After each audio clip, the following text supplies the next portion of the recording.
हमारे ऑनलाइन है। इसमें इस बार मुख्यतः एक कार्यक्रम और, जैसे अभी हम बात कर रहे थे 5 से 11 तारीख के जो मुख्य कार्यक्रम है, उसमें 5 तारीख को हमारे गीता सेमिनार का इनॉग्रल सेशन रहता है और ब्रह्म सरोवर पर पूजन और गीता पाठ का आयोजन रहता है।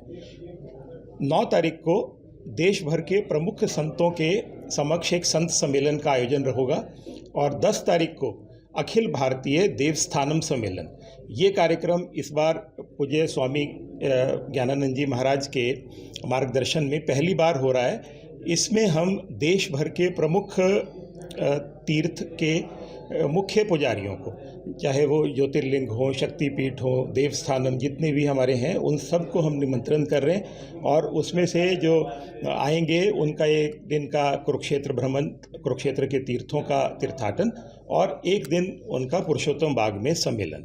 तो इस तरह का एक ये सम्मेलन पहली बार कुरुक्षेत्र में देखने को मिलेगा।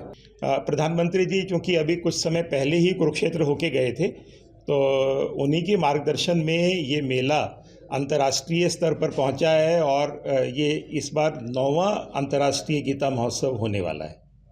तो उनको दिया गया निमंत्रण यहाँ पर आने के लिए?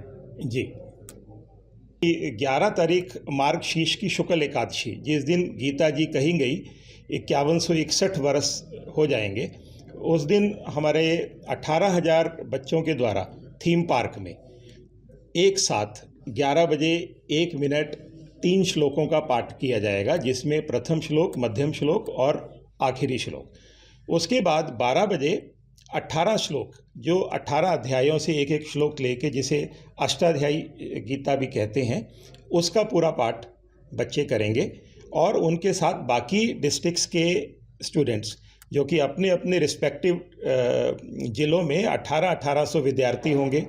उसके अलावा बाकी सब अलग अलग संस्थानों को भी आह्वान किया जा रहा है कि अपने अपने जगह पर 12 बजे भी और 11 बजे भी, 11 बजे तो 1 मिनट के लिए और 12 बजे 18 श्लोकों के पाठ के लिए वो हमारे साथ ऑनलाइन माध्यम से जुड़ेंगे। सर, ये अंतर्राष्ट्रीय रहने वाला है, सिर्फ अंतर्राष्ट्रीय रहता है जी, क्योंकि हम लोग अभी तक कुरुक्षेत्र विकास बोर्ड के तत्वाधान में 5 देशों में गीता जयंती महोत्सव मना चुके हैं, जिसमें Mauritius, London, Canada, Australia, Sri Lanka शामिल है।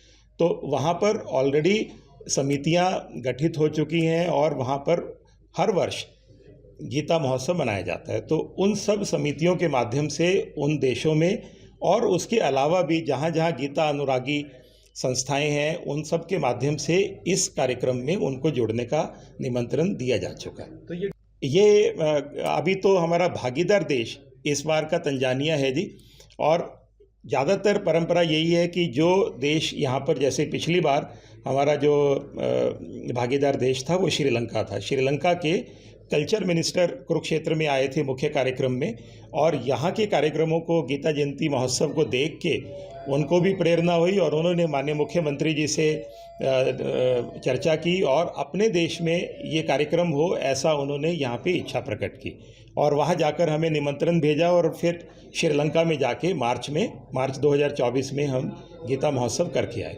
तो इसी तरह से तंजानिया चूँकि पहली बार जुड़ रहा है और इस तरह से भागीदार देश भी है, और एक वो पवेलियन भी लगा रहे हैं, एक उनकी इंडस्ट्रियल मीट भी उन्होंने प्लान की है, तो उसमें उनके कुछ प्रमुख डिपार्टमेंटल हेड भी एक दिन कुरुक्षेत्र रहने वाले हैं। सेनेट हॉल में उनका एक व्यापारियों के साथ एक कार्यक्रम भी रहने वाला है।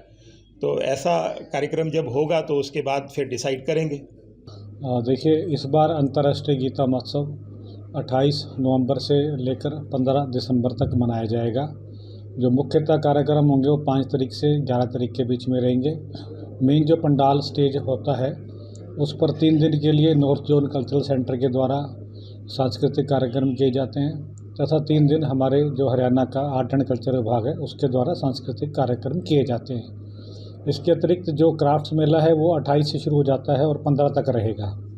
और बाकी इसमें जैसे आपको पता है भी 11 तारीख को जो मेन कार्यक्रम होते हैं उसमें अष्टादशी श्लोक गीता का उच्चारण 18,000 बच्चों के द्वारा भी किया जाता है। और 9 तारीख को जैसे कि आपको पता है संत सम्मेलन होना निश्चित हुआ है। 10 तारीख को इस तरह से एक नया सम्मेलन इस बार देवस्थानम सम्मेलन भी होगा। तो इस तरह से हमारी गीता जयंती के लिए पूरी तैयारी हमने कर ली है। पार्टनर स्टेट और कंट्री कौन सी रहेगी? इस बार के लिए जो पार्टनर कंट्री जिसने हमारे साथ सहमति जताई है वो तंजानिया है और पार्टनर स्टेट इस बार हमारी ओडिशा है। तो कितने कलाकार कितने स्टेटों से आएंगे सर यहाँ पे? और देखिए, जैसे मैंने पहले बताया भी, कलाकार कुछ तो हमारे आर्ट एंड कल्चर विभाग के द्वारा दिए जाते हैं, जिसमें कि लगभग 42 टीमें रहती हैं जो रिवॉल्व करती रहती है हरियाणा पवेलियन के अंदर। इसके अलावा अलग अलग जो दिन में कार्यक्रम होते हैं उसके लिए भी रहती हैं, कुछ बंचारी टीमें भी रहती हैं। तो ये हमारे 2 विभाग हैं मुख्यतः, नॉर्थ जोन कल्चरल सेंटर और आर्ट एंड कल्चर विभाग हरियाणा, उसके द्वारा ये इंतजाम किए जाते हैं। तो तैयारियाँ कैसे चल रही हैं सर? तैयारियाँ पूरी धूमधाम से चल रही है। जैसे कि आपने देखा, हमारे 1-2 दिन में यहाँ पर आर्टिसन आने शुरू हो जाएंगे। तो जो मेन 28 तारीख को हमारा क्राफ्ट मेले का उद्घाटन माननीय गवर्नर जी के द्वारा किया जाएगा।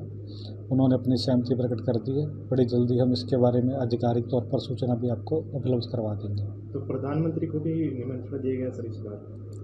देखिए, निमंत्रण तो बहुत सारे डिग्निटरीज को दिया गया है, पर जैसी हमारी डेट्स फाइनल होती है 5 से 11 के बीच में, हम आपको समय समय पर अपडेट करते रहेंगे। सर कोई बड़ी कल्चर एक्टिविटी में कोई बड़ा प्रोग्राम? हाँ, कल्चर एक्टिविटी में इस बार हम अपेक्षा कर रहे हैं भी काफ़ी बड़े एक्टिविटी, जैसे कि कुमार विश्वास भी इस बार 1 दिन के लिए आएंगे और हो सकता है काफ़ी बड़ी जो कोई अदाकारा अपने ज़माने की रही हो वैसी भी कोई अदाकारा आने का संभावना है।